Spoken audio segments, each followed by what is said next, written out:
वही बोल रहे हैं, वी आर ऑल पेट्रियोटिक, हम इलेक्शन लड़ते हैं, हारते हैं, जीतते हैं, सरकारें बनती हैं, राज्यों में बिगड़ती हैं, केंद्र में सरकार आज इनकी है, कल नहीं होगी, ये प्रोसीजर चलता रहेगा। भारत शांतिपूर्ण है, इसमें कोई पैरेलल नहीं है, यहाँ के लोग इस तरह का वायलेंस में विश्वास नहीं रखते। हाँ, हमने 2 प्रधानमंत्रियों को खोया, तौहीन जी ये भी समझ लीजिए, 2 प्रधानमंत्री इस देश के मारे गए। हाँ। एक खालिस्तानी आतंकवादियों द्वारा, उन्हीं के बॉडीगार्ड थे मिसेस गांधी के, और दूसरे राजीव गांधी। विवेक तो आप पेट्रियोटिज्म का पाठ ना पढ़ाएं हमें। नहीं, हम ऐसे हमलों को बहुत गंभीरता से लेते हैं। मेरा सवाल सिर्फ ये है कि अगर आप ऐसे थ्रेट परसेप्शंस को अंडर प्ले करेंगे, मैं कोई पैरेलल ड्रॉ नहीं कर रही हूं अमेरिकन सोसाइटी और इंडियन सोसाइटी के बीच, लेकिन एक सीधा सवाल ये है, सुशील पंडित जी जुड़ गए हैं क्या हमारे साथ, मुझे जरा बताइएगा। एक सीधी बात यह है, सुशील जी अगर आप मुझे सुन रहे हैं, जब आप एक तस्वीर ऐसी बनाते हैं कि जो व्यक्ति सत्ता में है या सत्ता में आ सकता है वो फैशिस्ट है, वो तानाशाह है और वो आपके सारे हक छीन लेगा। देखिए इस तरह का एक नैरेटिव अमेरिका में भी है। मैं फिर कहूंगी दोनों सोसाइटीज अलग है, लेकिन जब आप एक नैरेटिव बनाते हैं तो उसका एक खामियाजा हो सकता है, उसका एक प्रभाव आम जनता पर पड़ सकता है, उसके लिए आपको बहुत बहुत संवेदनशील होना पड़ेगा। सुचरिता जी आपने बिल्कुल ठीक कहा, जब राजनीति में घृणा बोई जाएगी और व्यक्तियों, नेतृत्व के प्रति, संगठनों के प्रति घृणा प्रसारित की जाएगी तो उसका परिणाम ऐसा ही होगा। और मैं तौहीन जी की बात का समर्थन करता हूं। वामपंथी विचारधारा मूलतः एक हिंसक विचारधारा है। इनकी जो प्रेरणा के स्रोत हैं, अब जैसे माओ से तुंग है, उसने कहा था कि power grows from a barrel of a gun. उसने अपने प्रतिद्वंदी लिन प्याओ की हत्या करा दी थी। स्टालिन, जिसकी तस्वीरें लेकर के अपनी कॉन्फ्रेंसेस करते हैं, उसने ट्रॉट्स्की की हत्या करा दी थी।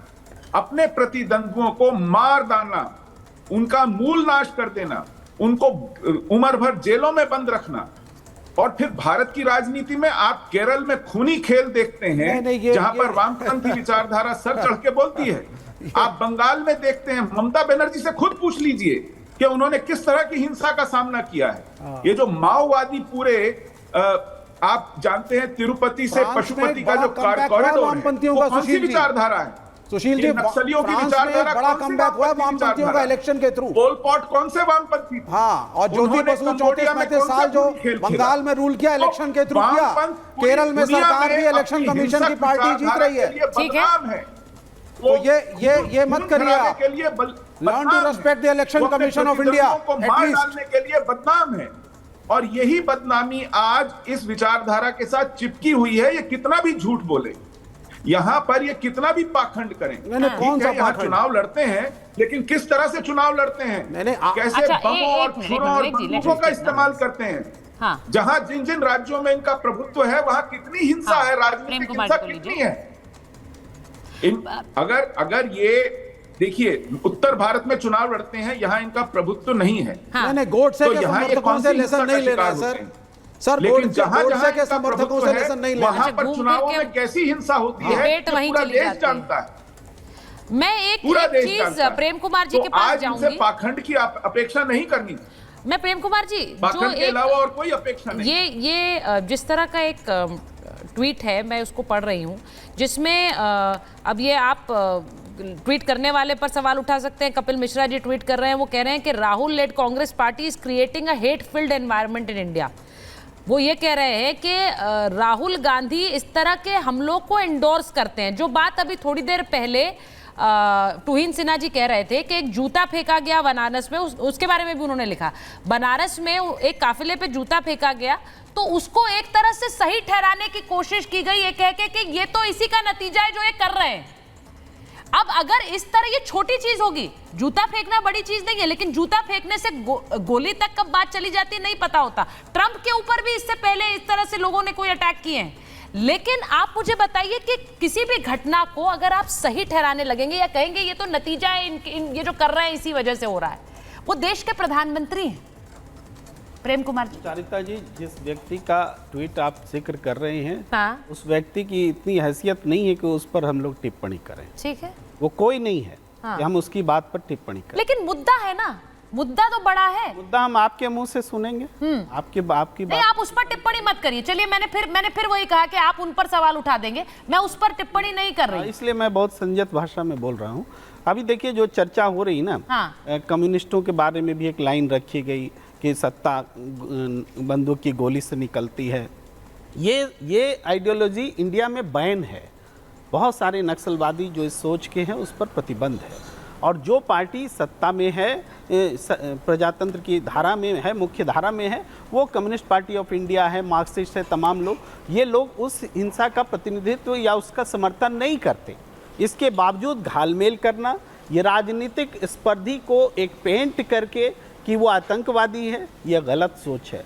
हमने तो देखा है कि किसान आंदोलन के समय किसानों को गद्दार बोला गया, देशद्रोही बोला गया, और यही तुहिन सिन्हा के साथी लोग ही बोल रहे थे, और सब लोग हैं, इस पर ओपन प्लेटफॉर्म पर लिखी हुई बातें हैं।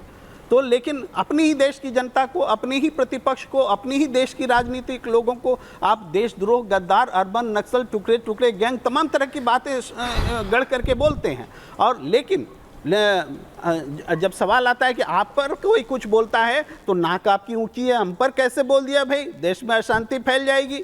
आज डोनाल्ड ट्रंप पर अटैक हुआ है, अटैक का समर्थन कोई नहीं कर सकता, लेकिन ये वही डोनाल्ड ट्रंप है जिन्होंने अपनी ही राष्ट्रपति भवन पर हमला करवाया, उस पर कब्जा करवाया आम लोगों के बीच में। सच है कि नहीं है? उन्होंने सत्ता छोड़ने से इनकार किया, सच है कि नहीं है? तो किस बात की प्रतिक्रिया कहाँ होती है ये कोई नहीं जानता, लेकिन हाँ, गलत की प्रतिक्रिया गलत ही होती है। इस बात को समझने की आवश्यकता है। ये आरोप प्रत्यारोप का समय नहीं है। लेकिन एक लाइन और बोलता हूँ जी। प्रधानमंत्री नरेंद्र मोदी जी की कार पर जो चप्पल गिरा, उस चप्पल को किसने गिराया? आज तक इन्वेस्टिगेट हुआ क्या? हाँ। क्यों नहीं हुआ? क्या आपके ही लोग थे क्या? इसीलिए इन्वेस्टिगेट नहीं हुआ? क्या इन्वेस्टिगेट होना नहीं आप चाहिए? वही बात कर रहे हैं जो बहुत से लोग अमेरिका में कह रहे हैं कि कहीं ट्रंप ने अपने ऊपर तो नहीं गोली चलवा ली। बहुत लोग मजाक में, और ये बड़ी छिछली कॉन्वर्सेशन होती है सर। वो बात मत देखिए, नहीं, मैं आपसे इसलिए बोलूंगी क्योंकि आपने कहा कि उसकी जांच नहीं हुई, पता नहीं चला किसने जूता फेंका। इसका सीधा कहने का मतलब ये होता है कि ये प्ले अप क्यों हो रहा है, प्रश्न जिंदा है, यानी किसी ने किया नहीं, उसमें से कुछ निकला नहीं होगा। मैं आपसे इसलिए बोल रही हूँ, वहां पर डोनाल्ड ट्रंप को गोली लग जाती सर, अगर वो दाएं की बजाय बाएं देख रहे होते। इतना जी, बात की गंभीरता को समझिए।